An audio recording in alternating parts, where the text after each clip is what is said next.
Welcome to Accessibilities, hosted by Dr. D and Marquis. Hi, I am Dr. D. Giannetti, and this is my co-host and service dog, Marquis. Marquis, say hi. High five. Say hi. Atta boy. And who's our special guest today? It is Jim Lyons and Grant Murphy from the Northeast Independent Living Program. Okay, lay down. Good boy.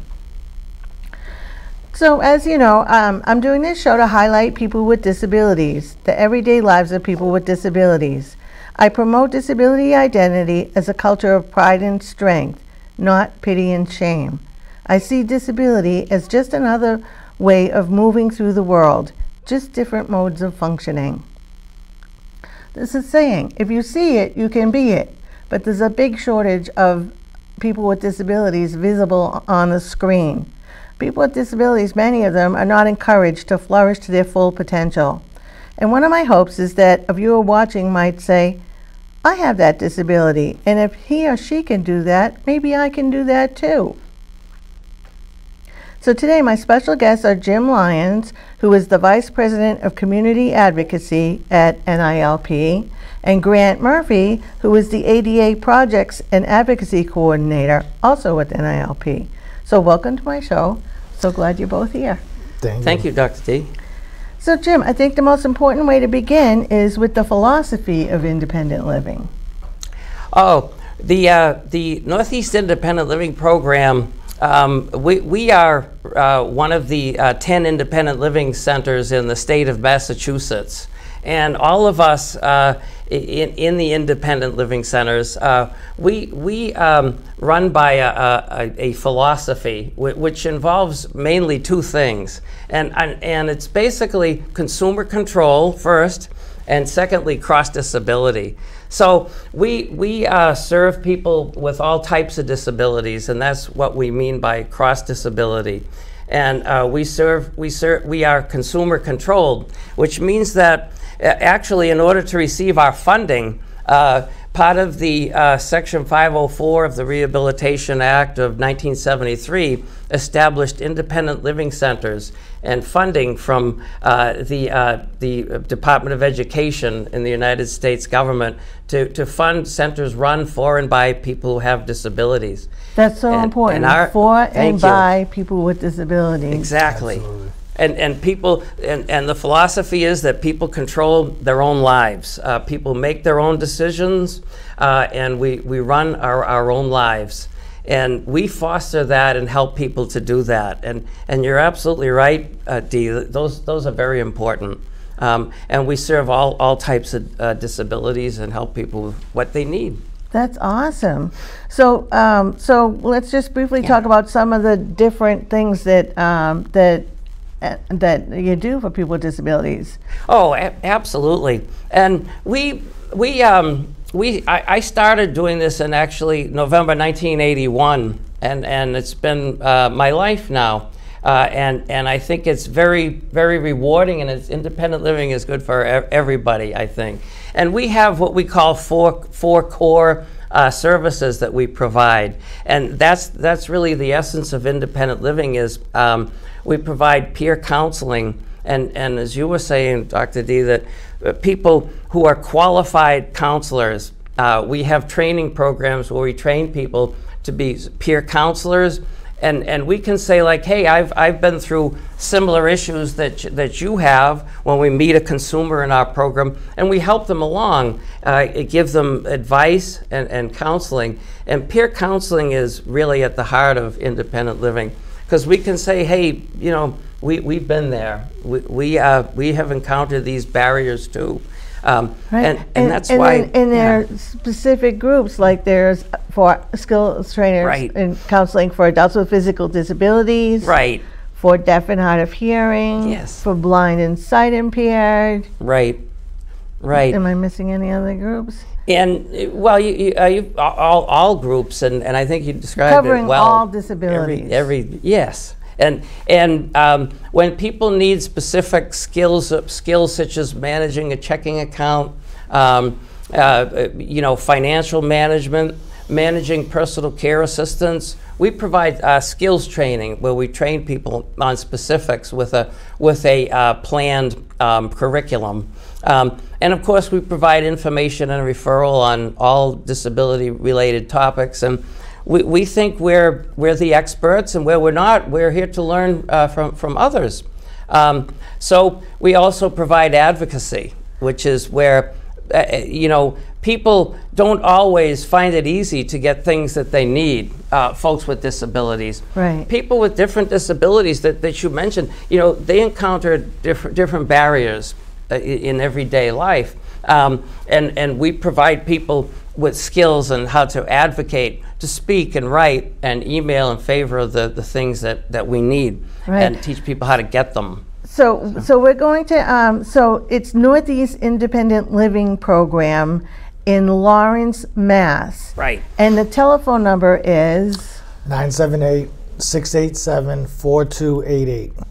And if anybody is interested in reaching out to NILP, you can call or you can email me at accessibilities2020@gmail.com. So what towns do you service? We serve all of northeastern Massachusetts, and we've grown in leaps and bounds over the past few years.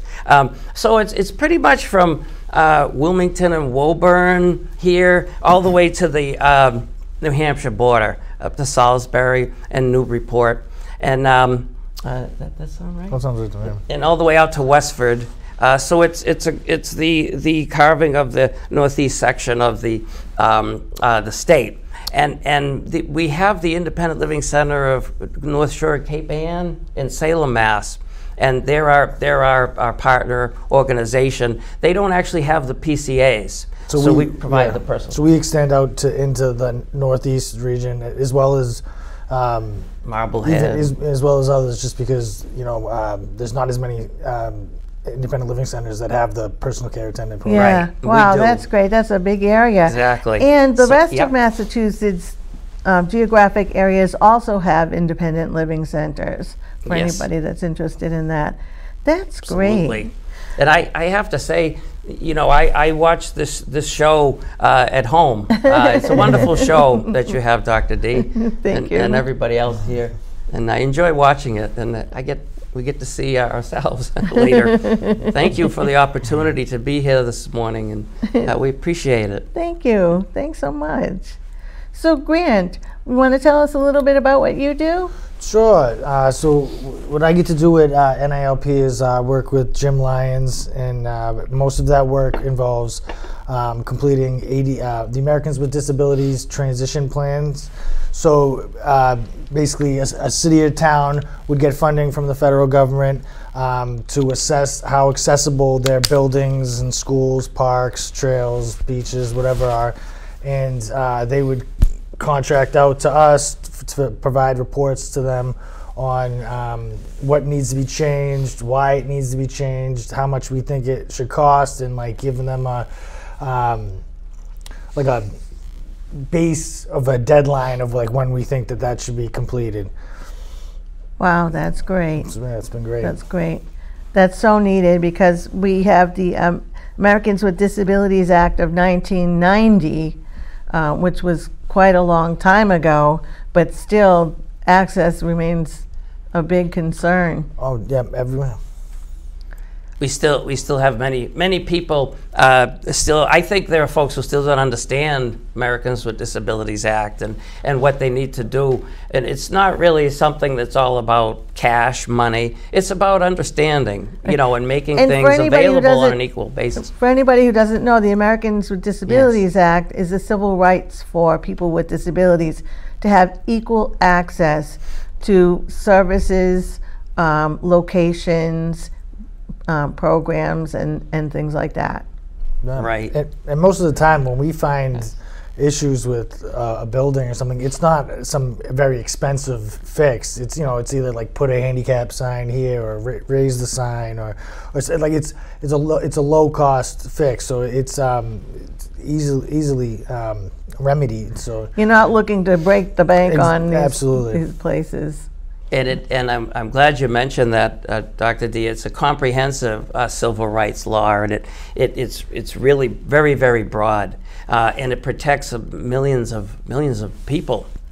And we all need to tell each other about it and spread the word.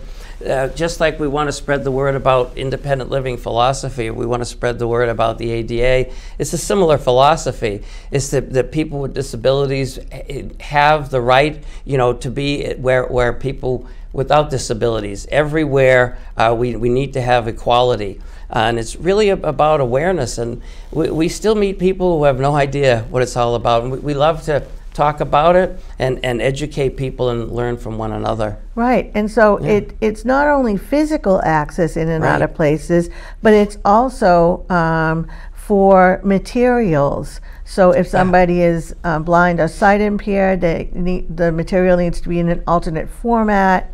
For somebody who's deaf or hard of hearing, there needs to be accommodations for that. But yeah. Even it's more important now, but even people's websites have to be accessible. And, right. Good point, Grant.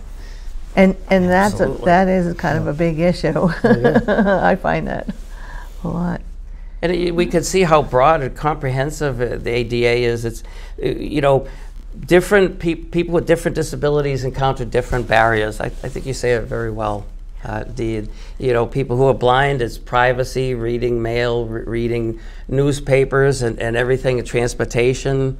For people who are deaf, it's communication. Different issues, and people don't understand that. They want to lump us all in together. And but we continue to tell people about the rights and the interests and needs of folks with disabilities, and we will always continue to do that.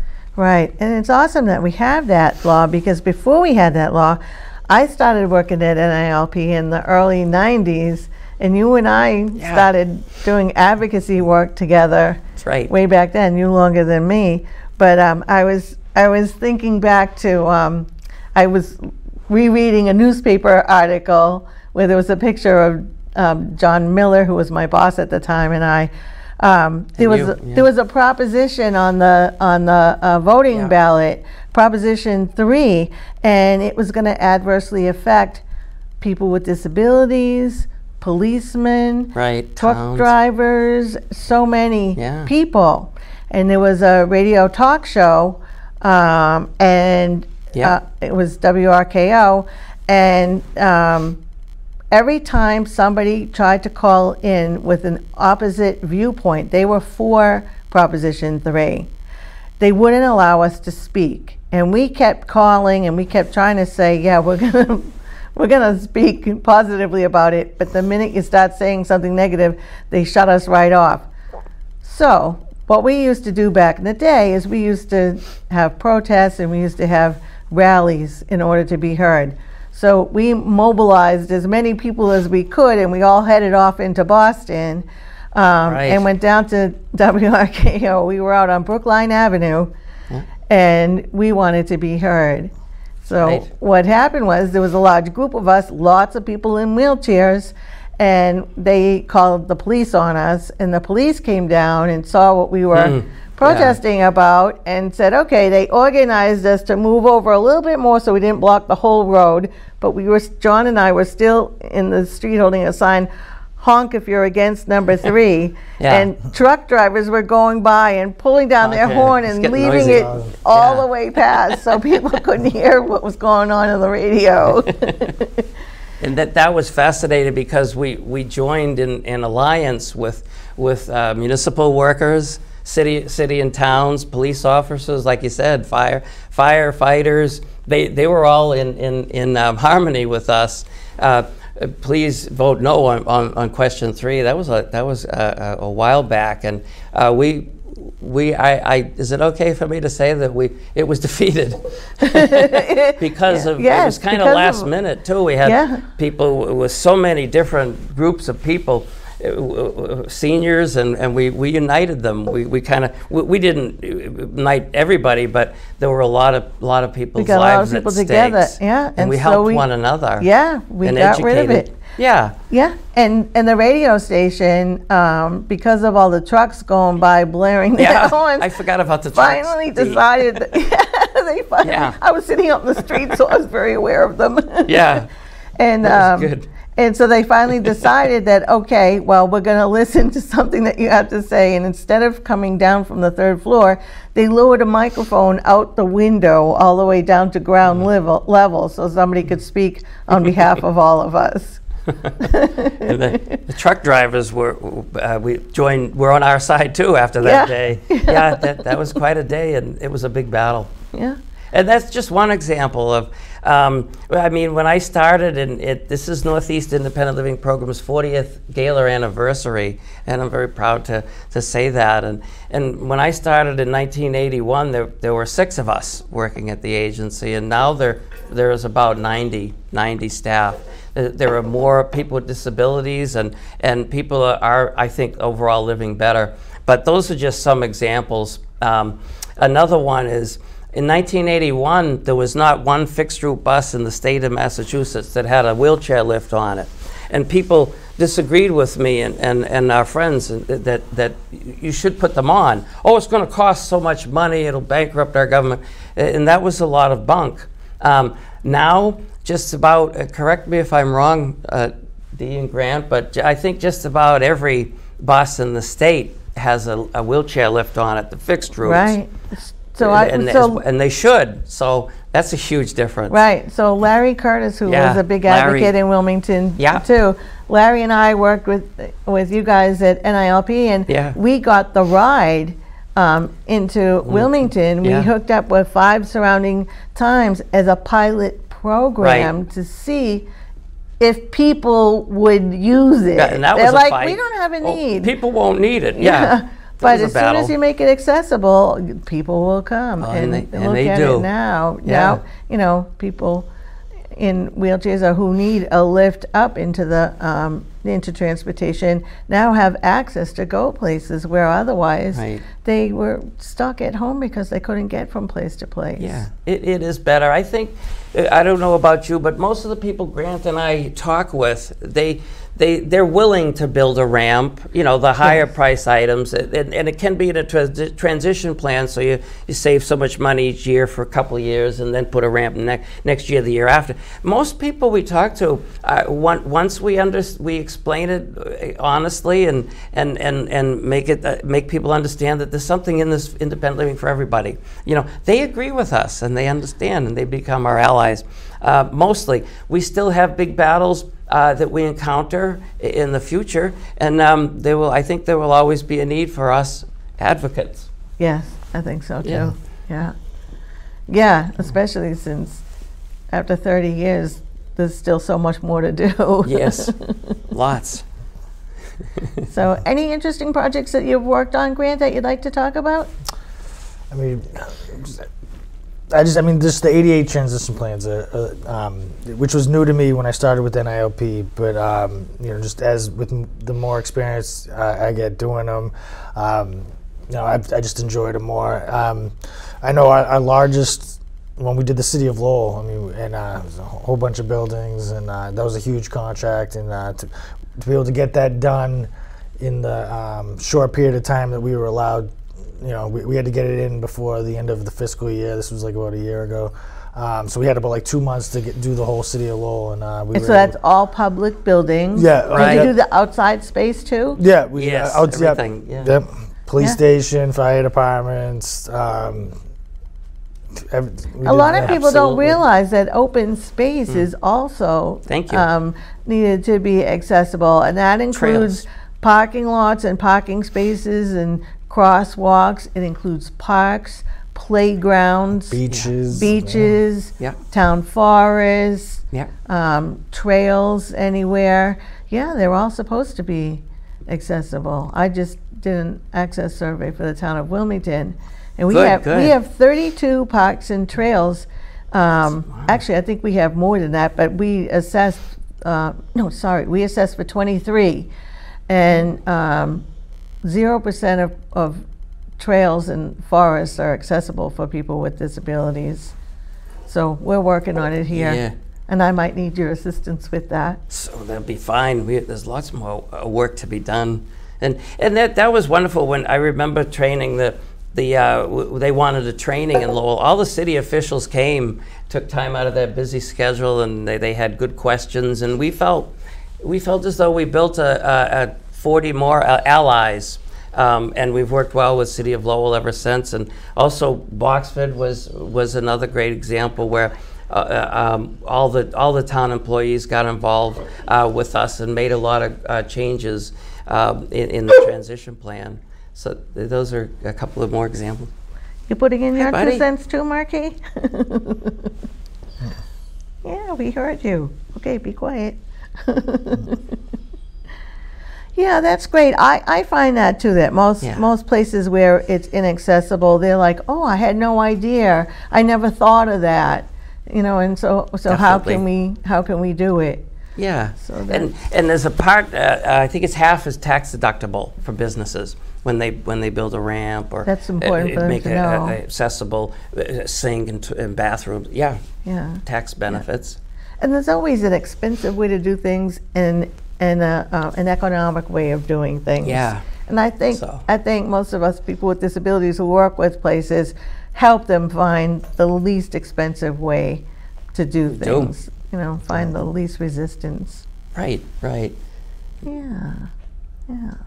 It's very, very rewarding. You know, when we drive by a place that was not accessible and we see a ramp and it's the signs, and it's very rewarding to make accomplishments. So we encourage everybody to advise other people on accessibility and to contact Dee and Grant and me.